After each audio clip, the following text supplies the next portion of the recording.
Ya, saya sih senang-senang aja karena setiap kali ada pertengkaran di dalam kabinet atau di dalam partai-partai penguasa, saya senang-senang aja tuh. Entah dia banteng versus celeng atau celeng versus cebong. Jadi ini hal yang menggembirakan karena potensi untuk end game dipercepat. Saya agak gejolak, itu tidak merepresentasi lah saya rasa ya. Nah jadi apa yang disampaikan Mas Bambang Wuryanto, beliau sebagai ketua DPD, ya beliau mengingatkan partai memiliki mekanisme. Nah ini celeng-celeng kota ini mungkin sekali juga sedang kelaparan sehingga nyari makan di ibu kota, di pusat-pusat atau ibu kota atau ibu kota provinsi. Jadi sampai saat ini ya PDI Perjuangan semuanya solid, utuh, berada dalam satu barisan. Kalau banteng dan celeng berkelahi, itu yang remuk itu cebong. Nah, kalaupun ada dinamika di Jawa Tengah, ya, apa yang disampaikan Mas Bambang Wuryanto dalam kapasitas beliau sebagai Ketua DPD PDI Perjuangan Provinsi Jawa Tengah, itu adalah bagian dari upaya untuk mensolidkan barisan. Tapi kita mau lihat sebetulnya ini makro politik dan artinya ada keretakan di dalam partai dan saya menganggap Ganjar udah bikin garis tegas, oke, apapun yang terjadi, tapi bagi Ganjar ya to be or not to be itu. Dalam satu organisasi jelas arahan, panduan, dan serta gerak dan derap langkah pergerakan kepartaian. Jadi sekali lagi ya percuma sebetulnya disebut apapun ya Ganjar akan tetap melenggang karena dia udah punya kereta, udah punya lokomotif, persiapannya udah ada, dan itu berarti ada oligarki yang udah berinvestasi pada saudara Ganjar. Karena itu biasa. PDI Perjuangan tuh nganggap pemilu itu masih lama ya, apalagi pilpres. Saya percaya Ganjar sangat ingin konsolidasi ya, karena ada LSM juga di situ macam-macam. Tapi bukan saya katakan bahwa Ganjar itu bisa melenggang maju, karena Megawati punya sekian macam jurus untuk menghalangi Ganjar. Dan saya percaya pada akhirnya Megawati menang. Saat ini ya PDI Perjuangan itu fokus pada kerja-kerja membantu pemerintah dalam menanggulangi pandemi COVID. Memang publik memang menginginkan PDIP itu terpuruk. Kalau itu semua orang ingin sebetulnya. PDIP terpuruk karena kadernya gagal memimpin Indonesia, yaitu Presiden Jokowi. Jadi semua orang ingin lihat PDIP terpuruk. Itu adalah keinginan. Data yang keliru tidak pantas dibicarakan di tempat ini, Rocky. Angkuh, kenapa begitu? Angkuh, apanya? Menganggap orang lain bodoh, selalu menyebutkan dungu buat orang lain. Baik, siapapun yang menjadi hakim buat kebencian orang lain. Baik, bodoh kita. Jadi Anda hanya akan mengacaukan suasana aja, hanya ingin cari panggung Anda ini saya lihat.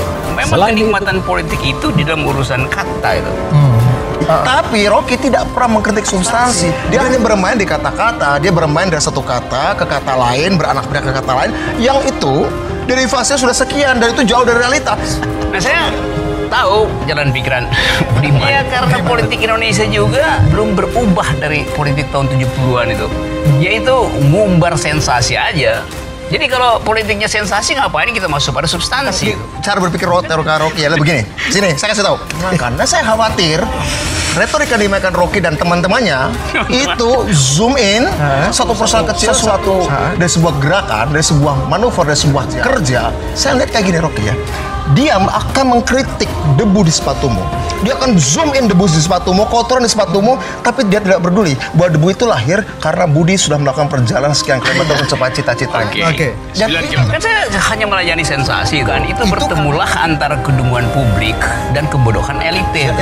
Artinya politik kita memang nggak mampu untuk masuk di dalam debat substantif. Karena itu saya pakai kata-kata yang Anda sebut. Para pelaku-pelaku termasuk Budiman ada di sini. Iya kan sama aja tuh. Kan mestinya ditegur itu Budiman jangan tegur saya, tegur presiden Anda itu mengapa? Seolah-olah marah, padahal sebetulnya minta disogok ulang oleh kekuasaan. Karena kalau mereka makin ngoceh, itu kasihan tuh anggaran negara dipakai lagi buat nyumpel mulut dan otak dungu mereka itu tuh. Rocky itu tidak hanya ngeritik, caci maki sama Jokowi itu di YouTube maupun di ruang publik media Itu artinya saya bebas memutuskan. Tiba-tiba di sini berteriak kebakaran misalnya seperti itu ya. Saya boleh memperlakukan apa saja. Misalnya kalau saya berdemo, saya boleh merusak fasilitas umum. Nah, itu misalnya, nah itu pengen tahu juga, itu kebebasan atau liberty? Itu kedunguan.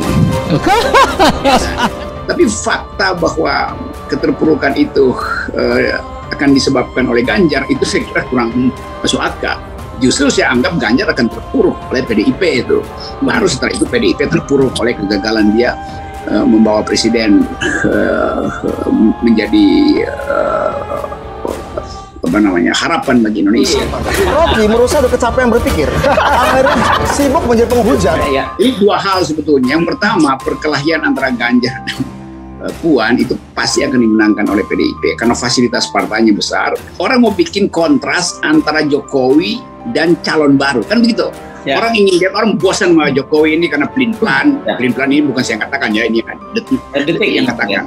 Kalau saya katakan jenius Pak Jokowi. Jenius dalam hal kegagalan. Data yang keliru tidak pantas dibicarakan di tempat ini, Rocky. Saya memilih untuk memutuskan menghina orang, ya. Itu artinya saya bebas memutuskan. Kalau dibilang Anda tidak boleh menghina, artinya saya nggak punya kebebasan. Saya lama mengamati PDIP. Ada hal yang unik pada PDIP.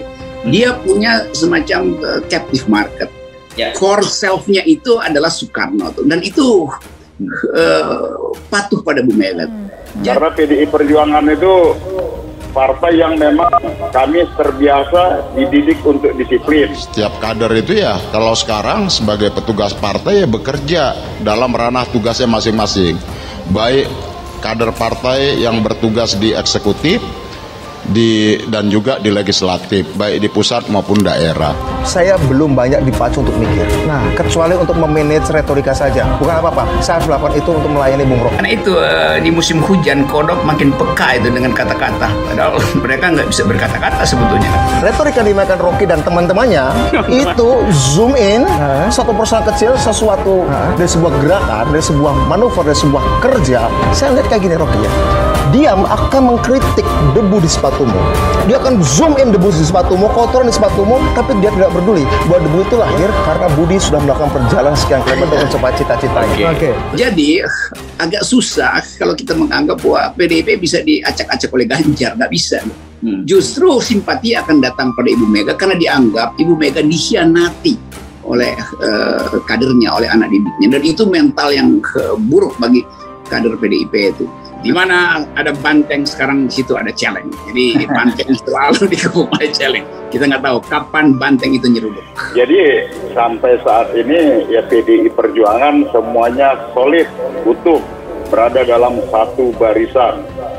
Nah, kalaupun ada dinamika di Jawa Tengah, ya, apa yang disampaikan Mas Bambang Wuryanto dalam kapasitas beliau sebagai Ketua DPD PDI Perjuangan Provinsi Jawa Tengah itu adalah bagian dari upaya untuk mensolidkan barisan.